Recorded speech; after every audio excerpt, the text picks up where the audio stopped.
Longtime viewers of my channel know I love the Artist Edition format, so I unboxed one the other day. Let's unbox another one today. So stay tuned and watch this video until the end.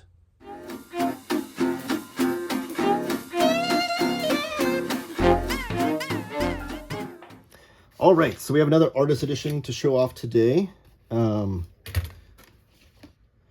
This one's really special and interesting because I actually don't even know what the true contents of this one is. So this is the Marvel Covers reprint, Artist Edition. I know some of the covers that are included in here, but I don't know all of them. So it's going to be interesting to see what's in here. And we'll discover it together.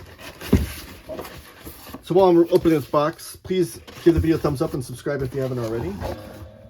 Order your books through organicpricebooks.com and they'll be delivered in a safe packaging like this. This is your protective box that IDW sends to the distributor, and then they send to the retailers, like OPB.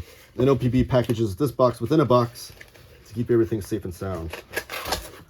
And you'll see when I open this, it's got all the protective covering around it. These are expensive books, so you want to protect them, keep them safe from dings and dents and things. And this is the Artist Edition of the Marvel Covers. Just pop this bad boy open. But yeah, if you're watching this on the Organic Price Books YouTube channel or my own Taylor Talks Comics YouTube channel, please give the video a thumbs up, subscribe if you haven't already, all that jazz. Will help the YouTube algorithm put our videos in front of people's eyeballs that are comic book fans, but maybe not know our channels exist. So right away, the spine is really cool. It's blue. A lot of these Artist Editions have a black spine. So I do love that. You get an image of Wolverine on the top of the spine there. And then we're going to get some kind of cropped images from different lettering of different covers that we'll see within here, which is a really cool. I do like that a lot. Long shot that tells me we're going to see some Art Adams. Yeah, there's going to be a lot of artists in here I can love. I can already tell. All right, I want to make sure I get this into the shot. I love those in papers. We just have blown up panels from the various covers. The back end papers are different as well, which we always see in these great collections. I just love that blue too. It's really cool blue. Our title page here. Oh, I hope we see that Steranko Hulk cover in here. It'd be really cool. All right, so designed by Randall Dahlk. He redesigned the book I showed off the other day. I showed off the David Mazzucchelli Daredevil Born Again Artist Edition. And Scott Dunbier's the editor. He's the Indiana Jones of original comic book art, I like to call him, because he hunts down and tracks down all of these Artist Editions. It says first printing, but I think this was a reprint. So first printing February 2025. I don't know if they changed anything to this or they added covers to it. Let me know in the comments if you know that, because I don't have the first printing. Yeah, I can already tell there's going to be like the most famous covers of all covers in here. Marvel Covers Artist Edition is part of an ongoing series, one dedicated showcasing outstanding artists in format as special as their work deserves. Here's the content. Oh my gosh. Wow. So we have over 140 pages of covers here. You can see the artists Arthur Adams, Frank Bruner, John Buscema, Byrne, Cockrum, Colin, Davis, Friends, Golden, King, Kirby. You know I love Jack Kirby if you're a longtime viewer on this channel. Mike Mignola. Oh, we got some of his X-Men Classic covers. Those are really, really good. Frank Miller, Kevin Nolan, George Perez, Mike Plug, John Romita Sr., John Romita Jr., Pete Craig Russell, Bill Sienkiewicz. Only one Sienkiewicz, though. That's sad. Walt Simonson, Barry Windsor-Smith, Jim Starlin, Steranko. Yes, we got 4 Sterenkos in there. Bernie Wrightson, Mike Zeck. So a lot of covers here. There's our Arthur Adams piece. You'll find that on T-shirts and things still to this day as a marketing piece. There's our Adams Storm picture. Okay, I wonder, do these not have the title lettering on them? Oh, some do and some don't. Okay. So these are some X-Men, or classic X-Men covers that Arthur Adams did. He's just like such a great artist. All the detail he puts into his artwork. This is immaculate. Art Adams and Terry Austin on inks in this one. Art Adams doing classic X-Men number 9 with Phoenix. There's Kazar, Magneto. Here's Longshot. This is the series that I've been dying for Marvel to put into a gallery edition, but not... I want that to be given the same treatment and love of the gallery edition as the Barry Windsor-Smith Weapon X gallery edition with the same type of paper. That's what I want. But that's the Anna Cinti series that she wrote. It was a 6-issue limited series, and Longshot was the main character. That's where Longshot really took off as a character. And I mean, all of the Image founding fathers were so influenced by just this series alone, but mostly all of Art Adams' work. Here's our Frank Bruner Doctor Strange cover. That is just absolutely brilliant. So there's some screen tones used there. The brush techniques he's using with the ink. The title lettering too. Everything about the title lettering and trade dress of Marvel covers is just immaculate.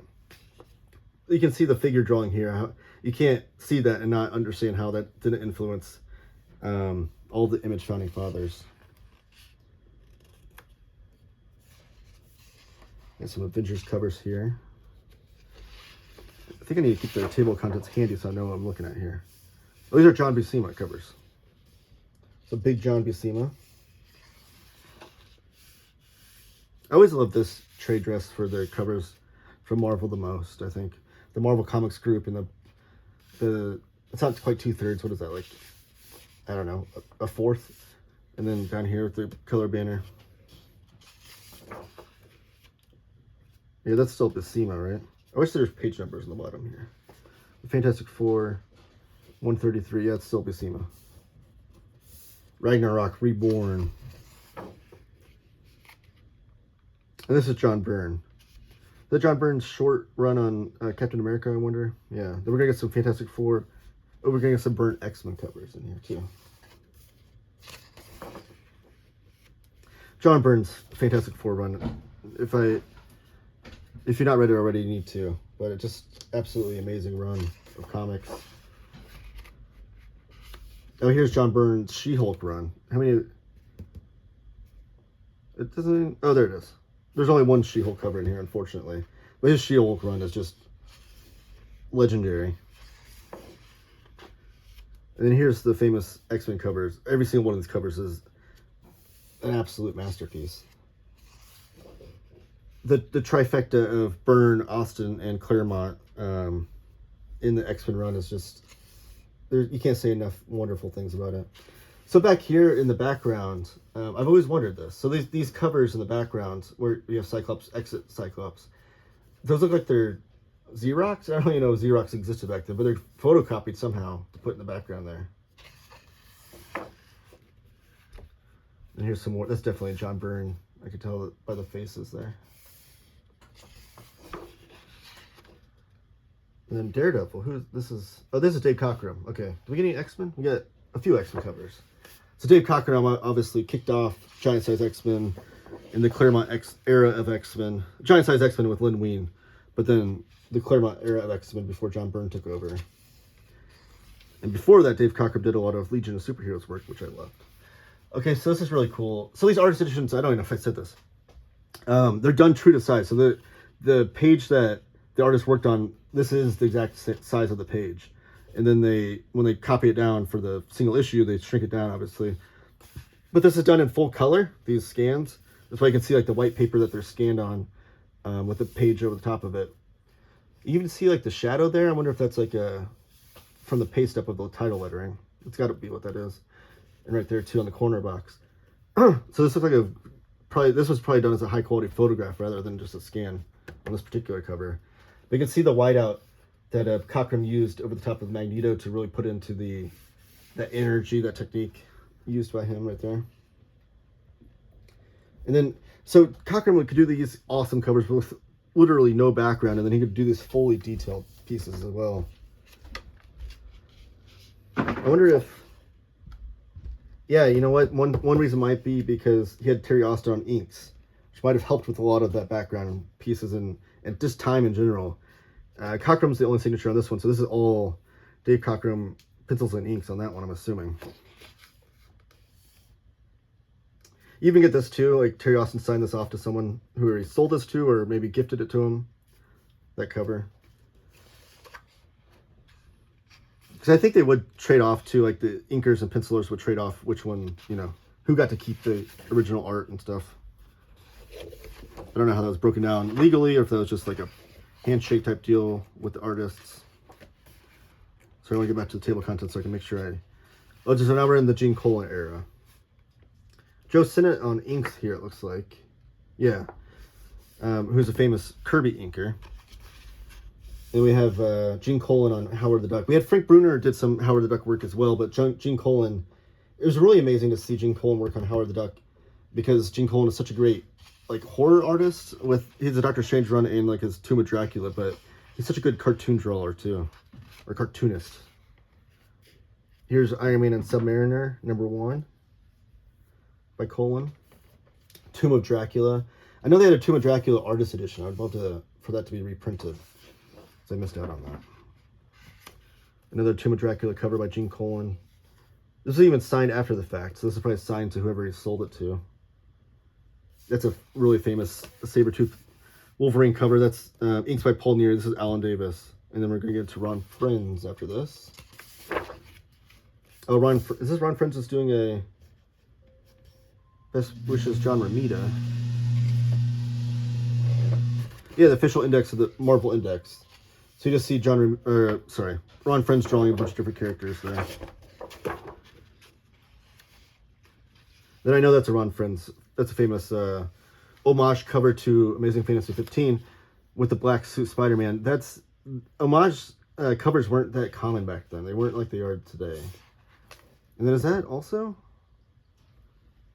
the Marvel Fanfare? Oh no, this is Michael Golden. Okay, Michael Golden, Marvel Fanfare with the tarantula Spider-Man there. And these are Michael Golden as well. That's for the Nom, which we're getting an omnibus of that soon, which I absolutely can't wait to get all that Michael Golden artwork. And this is Nom issue #4, but with no trade dress on it.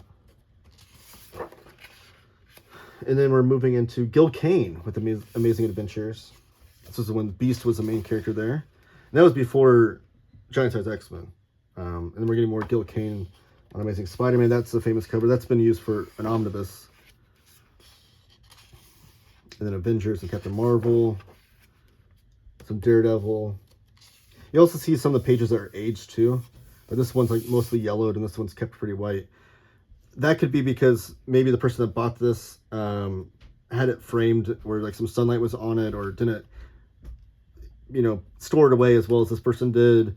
A lot of the things that they used back then were not archival as well, so things would yellow and change in color.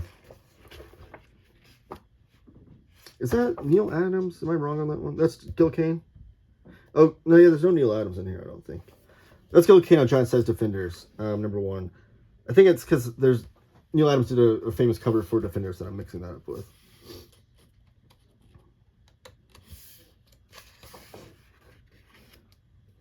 That's Gil Kane doing the cover for, is that Giant Size X-Men? No, what is that? Yeah, Giant Size X-Men #1. Inks by Dave Cockrum.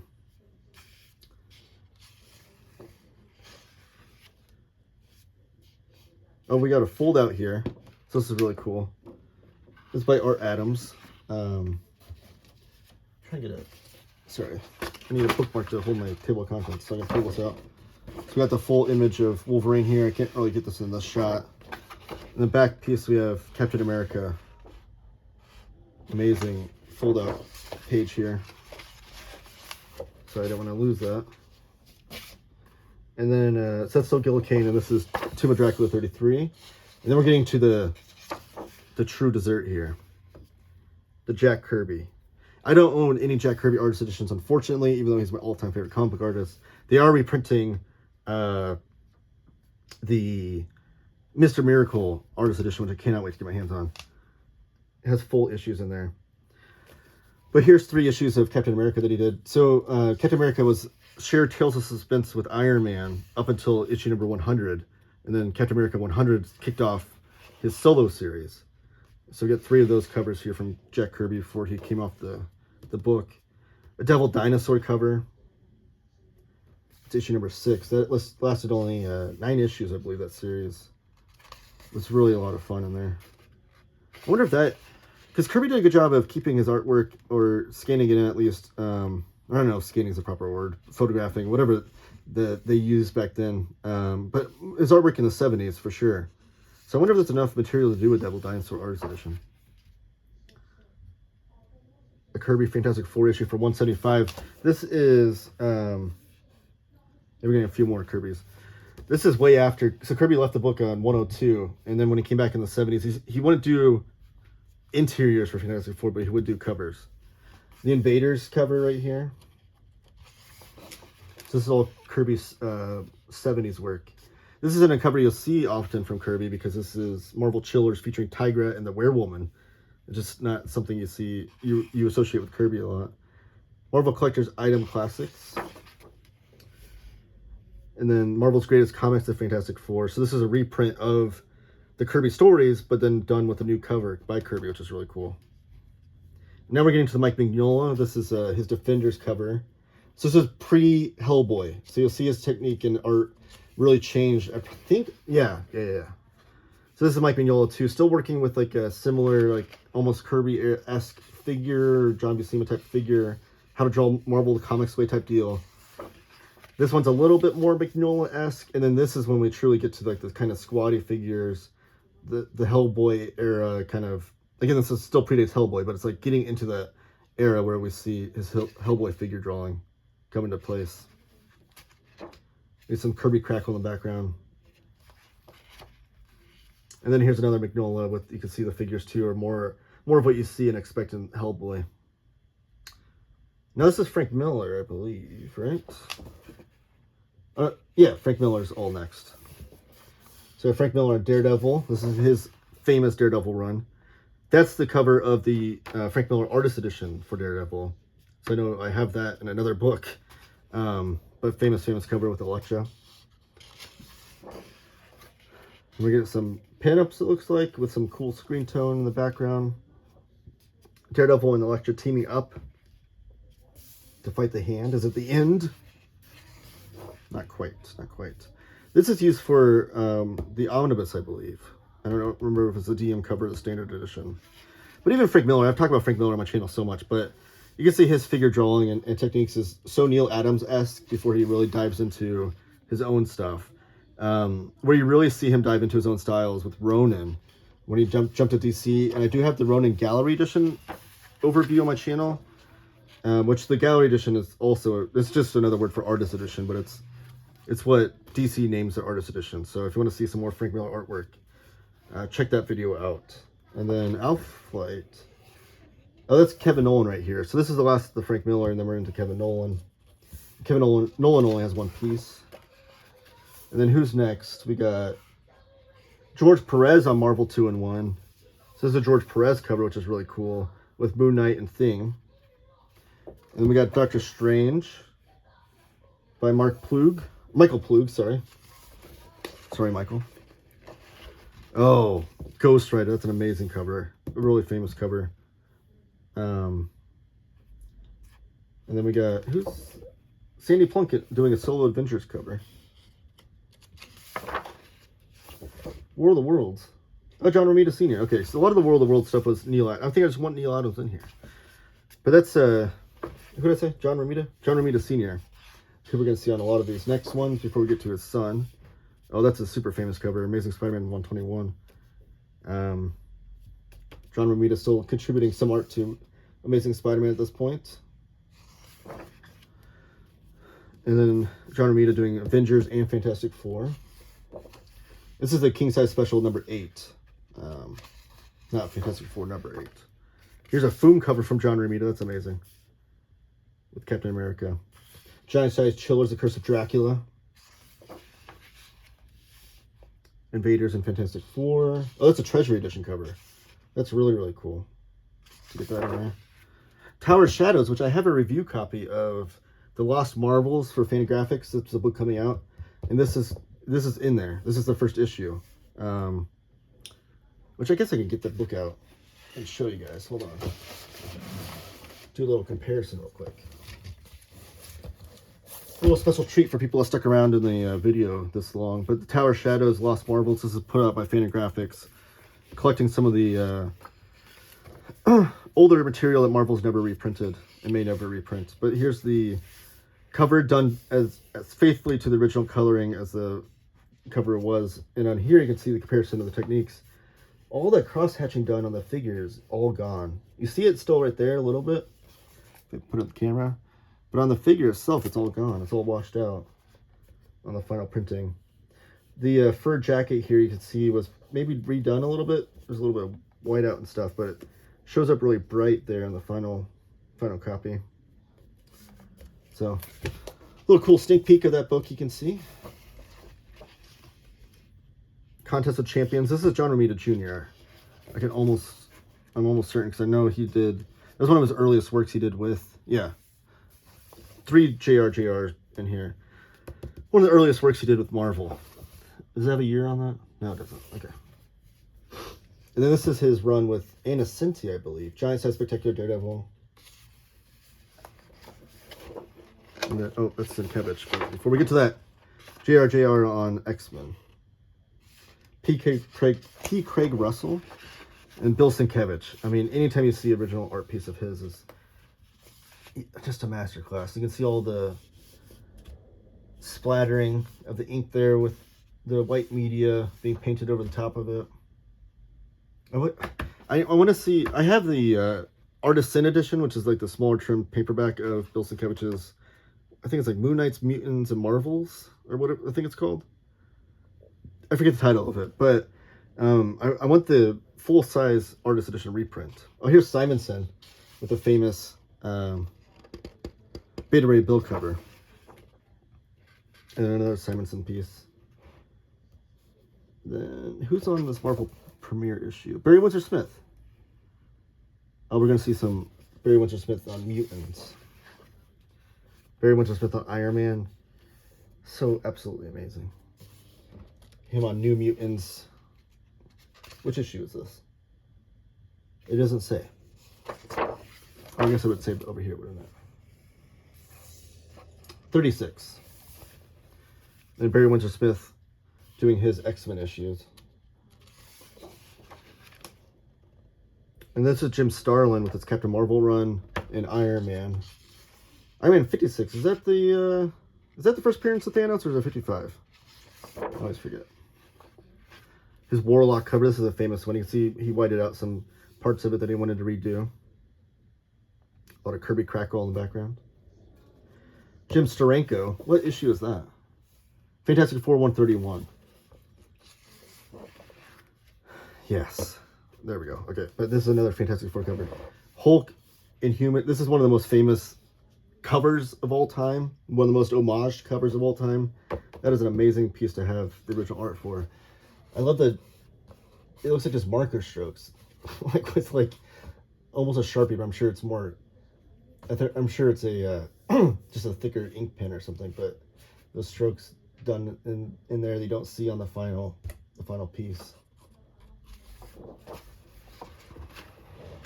Steranko was just an amazing artist. There's a Steranko X-Men cover.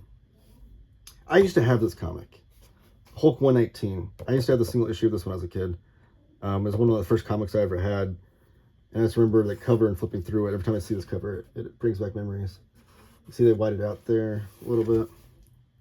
Herb Trimpe. And we get Herb Trimpe on 119 of Hulk covers, and then also 180. So quite the span in between those two covers there. George Tuska on Iron Man. Mike Zeck on Spider-Man there. 294. That's Kraven's Last Hunt. Mike Zeck on Marvel Secret Wars number 8. First cover with the black costume on it. Captain America Annual. Mike Zeck on Master Kung Fu. That's a puzzle. Oh my gosh.